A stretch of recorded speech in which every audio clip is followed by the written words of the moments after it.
Assalamualaikum warahmatullahi wabarakatuh. Halo semuanya, kenalin nama aku Nufadila Santi dari kelas 1B Keperawatan dengan NIM 2514401056. Kali ini aku akan jelasin materi mengenai konsep patofisiologi pada tubuh manusia meliputi sistem pencernaan, sistem endokrin, dan sistem pertumbuhan.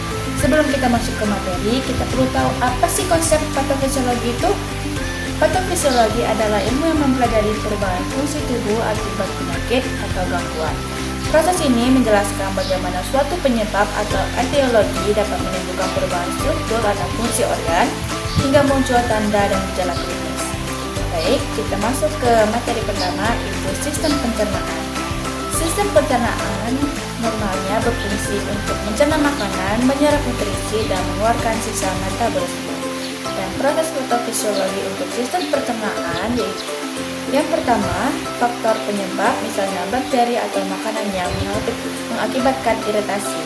Yang kedua, terjadi iritasi atau inflamasi pada saluran cerna. Yang ketiga, kerusakan mukosa atau lapisan pelindung. Yang keempat, gangguan sekresi enzim atau absorpsi nutrisi. Yang kelima, timbul gejala seperti nyeri perut, mual, muntah, dan diare. Untuk contoh penyakitnya yaitu gastritis, ulkus peptikum, dan diare. Baik, yang kedua yaitu sistem endokrin. Sistem endokrin normalnya berfungsi untuk mengatur hormon dalam tubuh untuk menjaga keseimbangan atau homeostasis seperti metabolisme, pertumbuhan, dan kadar gula. Proses patofisiologis, gangguan terjadi karena ketidakseimbangan hormon.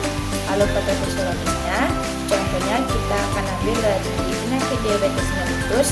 Yang pertama, gangguan produksi atau kerja hormon insulin. Kedua, glukosa atau tidak dapat masuk ke sel. Yang ketiga, kadar gula darah meningkat atau hiperglikemia. Keempat, sel kekurangan energi. Dan kelima, timbul gejala seperti sering haus dan sering buang air kecil. Contoh penyakitnya yaitu diabetes mellitus, hipertiroidisme, dan hipotiroidisme. Yang ketiga, sistem perkemihan. Fungsi normal sistem perkemihan yaitu menyaring darah, mengeluarkan zat sisa metabolisme, dan menjaga keseimbangan cairan dan alat-alat. Proses patofisiologi, gangguan terjadi akibat infeksi, obstruksi, atau kerusakan ginjal. Lalu patofisiologisnya yang pertama, masuknya bakteri atau adanya sumbatan. Kedua, gangguan filtrasi di ginjal. Ketiga, penumpukan zat sisa atau erum atau keratinin. Keempat, keseimbangan cairan dan elektrolit. Kelima, timbul gejala seperti edema, nyeri saat buang air kecil, atau urin abnormal. Contoh penyakitnya, infeksi saluran kemih atau ISK, batu ginjal, dan gagal ginjal.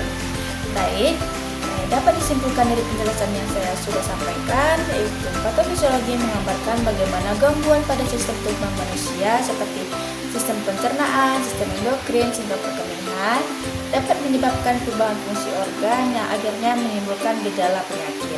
Pemahaman ini sangat penting untuk menentukan penanganan yang tepat. Baik, sekian yang penjelasan yang saya sampaikan. Wassalamualaikum warahmatullahi wabarakatuh. Terima kasih semuanya.